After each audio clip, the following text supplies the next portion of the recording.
Lal Bahadur Shastri high school दहागाव येथील माजी विद्यार्थ्यांनी शाळेला दिली CCTV आणि शैक्षणिक साहित्याची भेट. सविस्तर वृत्त.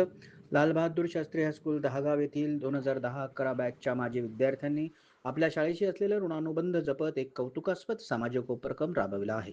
15 ऑगस्टच्या निमित्तानं या माजी विद्यार्थ्यांनी गरजू आणि गोरगरीब विद्यार्थ्यांना शैक्षणिक साहित्य आणि वह्यांचं वाटप करून त्यांच्या शिक्षणाला हातभार लावण्याचा एक इवलासा प्रयत्न मनापासून केला आहे. या उपक्रमाला शाळेकडून त्याचप्रमाणे संबंधित सर्वांकडून उत्स्फूर्त आणि सकारात्मक प्रतिसाद मिळाला आहे. त्याचप्रमाणे या बॅचच्या विद्यार्थ्यांनी शाळेच्या सुरक्षिततेच्या दृष्टिकोनातून हायस्कूल परिसरात 5 CCTV कॅमेरे बसवून शाळेला मोलाचं असं योगदान दिलं आहे. लालबहादूर शास्त्री हायस्कूल दहागाव येथील 2010 आणि 11च्या बॅचच्या माजी विद्यार्थ्यांनी शाळेला दिली भरघोस भेट. विशेष प्रतिनिधीसह दैनिक सूर्योदय